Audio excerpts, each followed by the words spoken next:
جسے اپنے دیور سے مساج کا کہتے ہوئے شرم بھی محسوس نہیں ہو رہی، جبکہ یہ کوئی مناسب بات تو نہیں تھی ایک عورت کا ایک مرد سے مساج کروانا، اور وہ بھی اپنے دیور سے۔ کوئی اور وقت ہوتا تو میں صاف لفظوں میں نہ صرف انکار کرتا بلکہ صبا کو اس بات پر کھری کھری بھی سناتا، لیکن اس وقت تو میں حسن کے ٹکڑوں پر پڑ رہا تھا، اس لیے صبا کے آگے زبان چلانے کی میری ہمت ہی نہ ہوئی اور نہ ہی انہیں انکار کرنے کی۔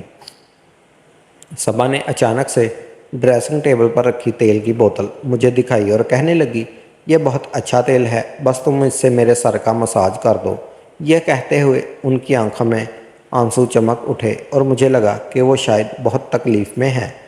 میرے انداز میں ہچکچاہٹ تھی، لیکن میں صبا کو انکار نہیں کر پایا اور میں نے وہ تیل کی بوتل اٹھائی اور بستر پر ان کے قریب ہی بیٹھ گیا۔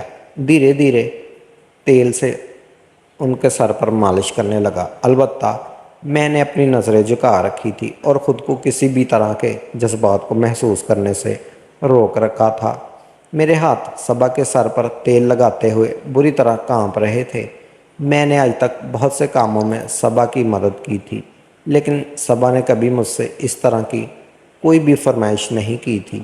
میں جیسے جیسے تیل لگاتا جا رہا تھا، صبا کی عجیب سی آوازوں سے کمرہ گونجنے لگا تھا، جیسے اس کو سکون مل رہا تھا۔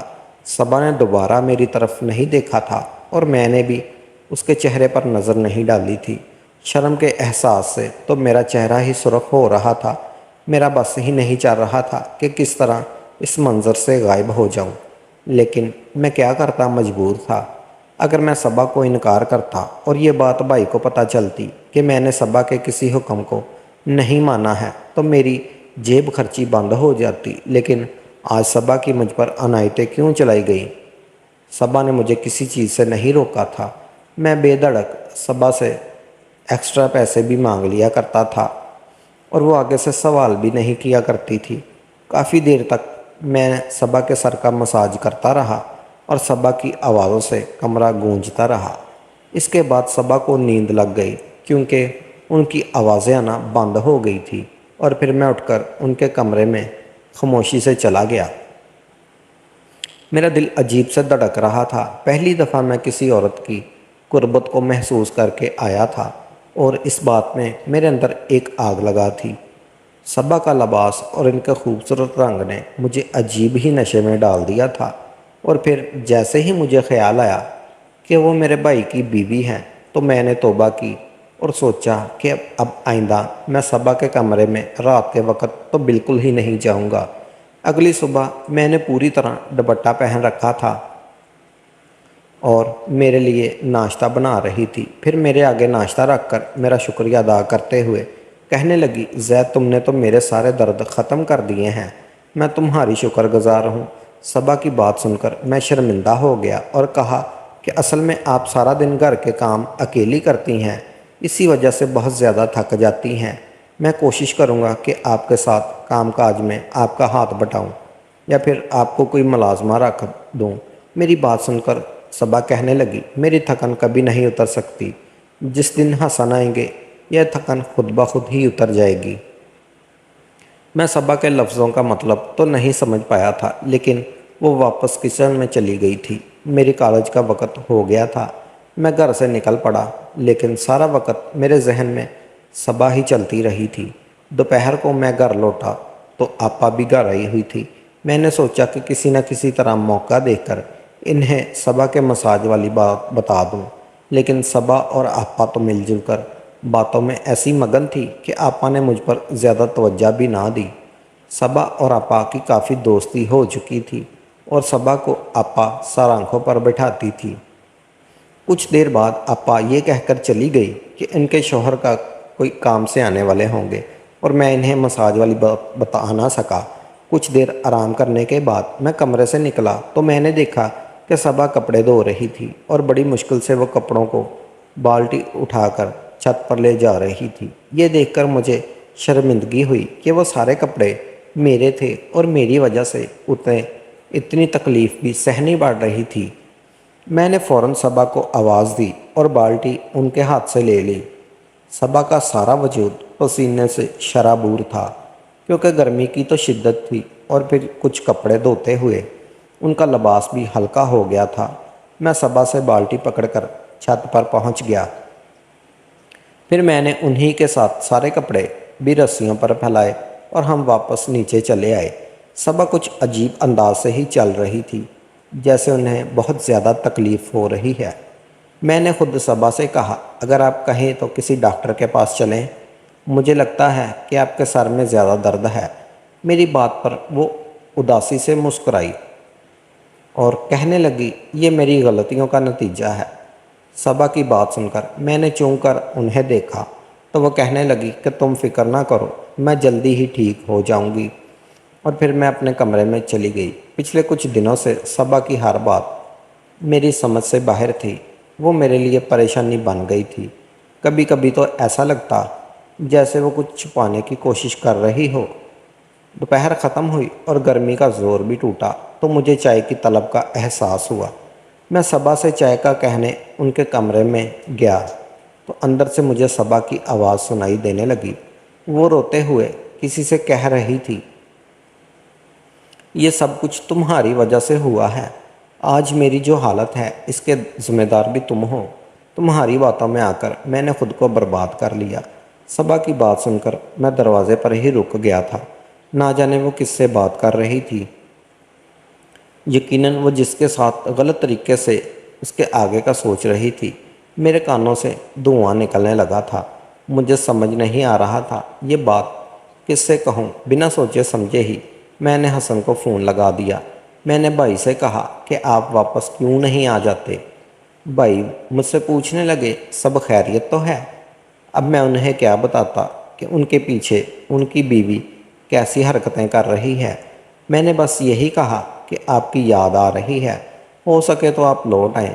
کچھ دیر کی تو بعد بھائی نے فون رکھ دیا اور میں پھر گہری سوچ میں ڈوب گیا۔ سمجھ نہیں آ رہا تھا کہ مجھے کیا کرنا چاہیے۔ اور پھر اس رات بھی صبا نے مجھے آواز دے کر اپنے کمرے میں بلا لیا۔ میں ان کے کمرے میں پہنچا تو وہ پھر لیٹی ہوئی تھی اور سر پر مساج کا کہہ رہی تھی۔ میں نے خاموشی سے تیل کی بوتل اٹھائی اور نگاہیں نیچے چھپائی۔ ان کے سر کا مساج کر رہا تھا اور سوچ بھی رہا تھا وہ کس طرح مجھ سے ہی اپنا وہ والا مساج کروا رہی ہیں۔ مجھے لگ رہا تھا کہ جب میں کالج جاتا ہوں تو وہ میری غیر موجودگی میں گھر میں کوئی آتا ہے۔ یہی دیکھنے کے لیے اگلے دن میں کالج سے جلدی واپس آ گیا، لیکن یہ دیکھ کر مجھے حیرت ہوئی کہ گھر کے دروازے پر تالا لگا ہوا تھا اور صبا گھر میں نہیں تھی۔ میں گھر سے دور چھپ کر کھڑا ہوا۔ کافی دیر بعد صبا گھر لوٹی تو وہ پسینے سے شرابور تھی۔ پھر وہ گھر کا دروازہ کھول کر اندر چلی گئی۔ میں فوراً گھر میں داخل ہوا اور صبا سے پوچھنے لگا کہ اس نے سارا دن کیا کیا۔ صبا نے مجھے گھر کے کاموں کی تفصیل سنا دی، لیکن یہ نہیں بتایا کہ وہ باہر کیوں گئی تھی۔ اب تو مجھے پکا یقین ہو گیا، لیکن وہ کچھ نہ کچھ غلط ضرور کر رہی ہیں۔ سارا دن میں نے یوں ہی بے چینی کے عالم میں گزار دیا تھا۔ میں صبا کا سچ جاننا چاہتا تھا، اور پھر رات کے وقت صبا نے مجھے پھر کمرے میں بلا لیا۔ میں جانتا تھا کہ وہ مجھ سے مساج کروانا چاہتی ہے، لیکن میرا دل ہرگز بھی اس بات کے لیے راضی نہیں ہو رہا تھا۔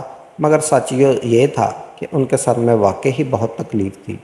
ان کی آواز پر میں ان کے کمرے میں چلا گیا۔ میں نے تیل کی بوتل اٹھائی کہ صبا نے مجھ سے بہت ہی عجیب بات کہی، جسے سن کر میں چونک اٹھا۔ وہ کہنے لگی، پہلے لائٹ بند کرو۔ یہ پہلی دفعہ تھا جب صبا نے مجھ سے اندھیرا کرنے کا کہا تھا۔ میں نے حیرت سے پوچھا، لائٹ کیوں بند کروں؟ لیکن وہ اصرار کرنے لگی۔ اس کے بار بار کہنے پر میں نے لائٹ بند کی اور جیسے ہی مالش کرنے کے لیے اس کے قریب بیٹھا تو صبا نے میرا ہاتھ پکڑ لیا۔ اس کی اس حرکت پر میں دنگ رہ گیا اور مجھے شدید غصہ بھی آیا۔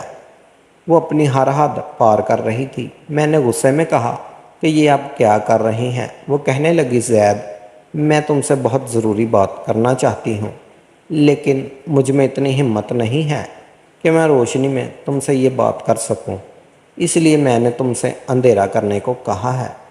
صبا کی آواز میں لرزش محسوس ہو رہی تھی۔ اس کے بعد صبا نے میرا ہاتھ پکڑ کر اپنی وہ کہانی مجھے سنائی جسے سن کر میرے رونگٹے کھڑے ہو گئے۔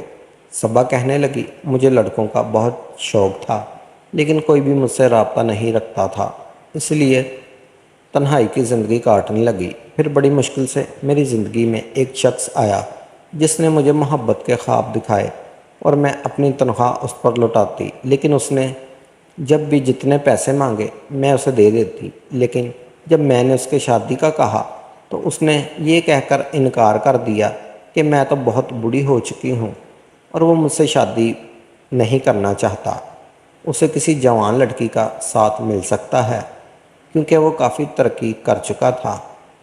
میری ہی بدولت اس نے چھوٹا موٹا کاروبار بھی جما لیا تھا، اور جب اس کے پاس سب کچھ آ گیا تھا تو اسے میری ضرورت تو نہیں رہی تھی، لیکن اتنے عرصے تک مسلسل وہ 2 نوکریاں کرنے کی وجہ سے میرے جسم اور میرے ساتھ چھوڑ دیا تھا۔ آئے دن میری کمر میں تو کبھی سر میں درد رہنے لگا تھا، میں ٹوٹ کر بکھر گئی تھی۔ پھر تمہارے بھائی کا رشتہ آیا تو میرے ماں باپ نے مجبور کیا اور میں شادی کر کے یہاں آ گئی، لیکن ہر وقت مجھے اس بات کا پچھتاوا ہوتا کہ میں نے ایک ایسے شخص کے پیچھے خود کو برباد کیا جو کبھی میرا تھا ہی نہیں۔ نہ ہی میرے بہن بھائیوں نے میری قدر کی اور نہ ہی میری محبت نے۔ اور پلیز اس سے بھی بڑا ستم مجھ پر اس وقت ہوا جب مجھے پتہ چلا کہ تمہارے بھائی نے دبئی میں شادی کی ہوئی ہے۔ تمہارے بھائی نے کچھ دنوں پہلے ہی مجھے فون کر کے بتایا ہے کہ وہ وہاں شادی کر چکے ہیں اور انہوں نے یہ شادی صرف تمہارے اور اس گھر کے لیے کی ہے۔ یہ سن کر تو میں پوری طرح اپنے حواس کھو بیٹھا تھا۔ میرا سارا دھیان بس اسی بات پر رہتا تھا کہ مجھے ساری زندگی دوسروں کی خدمت کر کے بھی کچھ حاصل نہیں ہوا، اور ایسے ہی سوچوں میں گم ایک دن میں چھت پر کپڑے دھوتے دھوتے گر گئی۔ اس وجہ سے میری کمر اور سر کا درد دوبارہ اٹھ گیا۔ بہت مجبوری میں میں نے تم سے مالش کرنے کا کہا تھا اور پھر تم میری مالش کرنے لگے۔ مجھے خود بھی یہ کچھ کرواتے ہوئے شرم آتی تھی، لیکن میں کیا کرتی، تمہارے سوا میرا کوئی سہارا ہی نہیں رہا تھا۔ کل میں اپنے گھر گئی تھی، میں نے اپنی اماں کو اپنے شوہر کی دوسری شادی کا بتایا اور ان سے کہا میں اس طرح کب تک زندگی گزاروں گی، لیکن میری ماں نے میرا ہاتھ پکڑ لیا اور کہنے لگی کہ اپنے شوہر کا گھر چھوڑ کر کبھی مت آنا، کیونکہ یہاں بھی تمہارے لیے کچھ نہیں رکھا، میری بھابیاں مجھے قبول نہیں کریں گی۔ یہ سن کر میں مزید ٹوٹ گئی اور واپس گھر چلی گئی۔ میں جان گئی ہوں کہ میری زندگی میں کچھ باقی نہیں رہا۔ میں آج تمہارے سامنے یہ سب کچھ اس لیے کہہ رہی ہوں کیونکہ مجھے تم سے مالش کرواتے ہوئے شرم آتی ہے، اور پھر آج نہیں تو کل تمہیں یہ بات پتہ ہی چلنی ہے کہ تمہارا بھائی شادی کروا چکا ہے اور اب وہ لوٹ کر نہیں آئے گا۔ اس لیے میں نے سوچا کہ خود میں تمہیں اپنی ساری حقیقت بتا دوں۔ یہ کہہ کر صبا پھوٹ پھوٹ کر رونے لگی۔ شکر یہ تھا کہ صبا نے کمرے کی بتی بند کروا دی تھی۔ کتنی دیر ہم دونوں بے آواز روتے رہے تھے۔ مجھے اس بات کا افسوس تھا کہ میرے بھائی نے صبا کے ساتھ بہت برا سلوک کیا تھا۔ ان کے ساتھ تو پہلے ہی ان کے سگے بہت برا کر چکے تھے اور اب بھائی نے ان کا ساتھ چھوڑ دیا تھا، مگر کہیں نہ کہیں اس میں بہن بھائیوں کی بھی غلطی تھی۔ ہم نے کبھی حسن کو واپس نہیں آنے دیا۔ ان کی عمر بیت رہی تھی، وہ کب تک تنہا رہتی، اس لیے انہوں نے پردیس میں ہی کسی عورت سے شادی کر لی تھی۔ کافی دیر گزرنے کے بعد صبا کہنے لگی، میں ساری زندگی اس گھر میں خاموشی سے گزار دوں گی، تمہاری خدمت بھی کروں گی۔ حسن گھر نہیں آئے گا اور مجھے یہی رہنا ہے۔ مجھے ڈر ہے کہ ایک دن تم مجھے اس گھر سے نہ نکال دو۔ میں نے صبا سے کہا کہ یہ ممکن نہیں ہے، میں آپ کو کبھی یہاں سے جانے کا نہیں کہوں گا۔ آپ نے اس گھر کو جس طرح سنبھالا ہے ایسا کوئی نہیں کر سکتا۔ لیکن آپ کیوں تنہائی کی زندگی کاٹیں گی؟ میں چاہتا ہوں کہ آپ بھائی سے طلاق لے لیں اور مجھ سے شادی کر لیں۔ میری بات سن کر صبا حیران رہ گئی۔ میں نے اٹھ کر کمرے کی لائٹ چلائی، صبا سے کہا کہ خوشیوں پر آپ کا بھی تو حق ہے۔ میری پڑھائی مکمل ہونے والی ہے، میں جلد ہی نوکری کر لوں گا، تب تک آپ اپنی عدت مکمل کر لیجئے گا اور پھر ہم ایک نئی زندگی شروع کریں گے۔ آپ کی اور آپا کی دوستی ہے۔ جب آپا کو سچ پتہ چلے گا تو وہ بھی انکار نہیں کریں گی۔ صبا کہنے لگی کہ میں عمر میں تم سے بہت بڑی ہوں، لوگ باتیں بنائیں گے، دنیا کیا کہے گی۔ میں نے پردیس بیٹھے شوہر کو دھوکہ دے دیا اور دیور کے ساتھ شادی کر لی۔ میں نے صبا سے کہا، اس دنیا نے آپ کو کیا دیا ہے جو آپ دنیا کے بارے میں سوچ رہی ہیں؟ مجھے اس رشتے پر کوئی اعتراض نہیں۔ میری بات سن کر صبا پھوٹ پھوٹ کر رونے لگی اور میں نے اس وقت آپا کو فون کیا اور انہیں ساری بات بتا دی۔ آپا بھی بہت زیادہ شرمندہ تھی۔